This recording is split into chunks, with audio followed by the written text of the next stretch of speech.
जीवजंतु कौन लोक को मारी दिए कि कौन लोकर किसी क्षयक्षति कर दि जाए ताहले गोटे कंपासनेट अमाउंट दि जाए।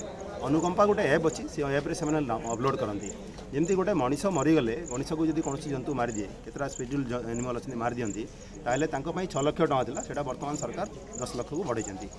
आगु घर भांगीदे घर वाल नाला पैसा भांगला सेटा भी इनक्लूड कराई। वन महोत्सव समस्त शुभेच्छा ज्ञापन करुच्ची। तेणु आज बार्ता जो प्रधानमंत्री देते बार्ता देते माँ का नाम एक पेड़ तो आम समस्ते से पालन करा दरकार।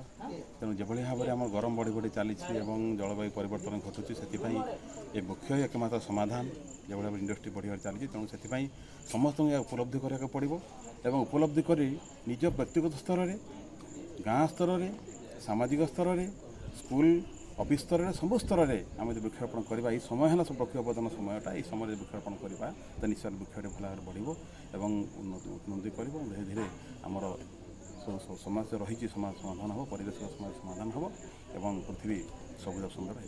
समस्त को अनेक अनेक शुभेच्छा अभिनंदन।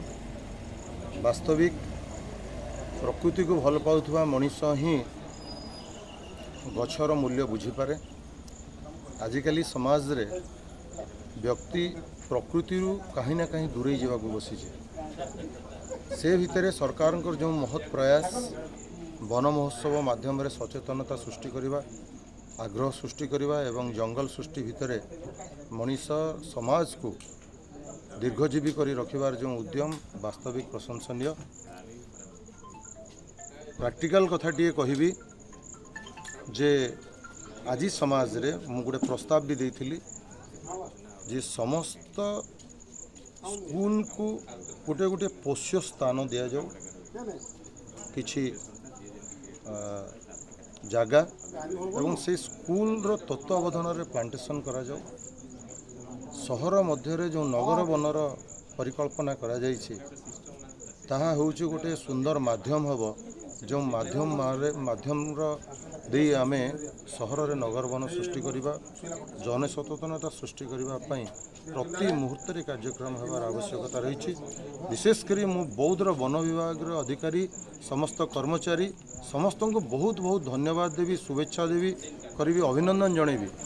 बौद्ध रे गोटे वैप्लविक परिवर्तन घटी वृक्षरोपण रे। आज बौद्ध सहर एक सबुज सहर रे परिणत होगापी जो प्रयास जारी रखी वास्तविक ताहा प्रशंसनीय एवं विशेषकर जनसाधारण एवं वन कर्मचारी समस्ते बहुत प्रचेष्टा तांकर जारी रखिछंती। तेणु सेमानकु मध्य आज दिन में बहुत बहुत शुभेच्छा और अभिनंदन ज्ञापन करुछि।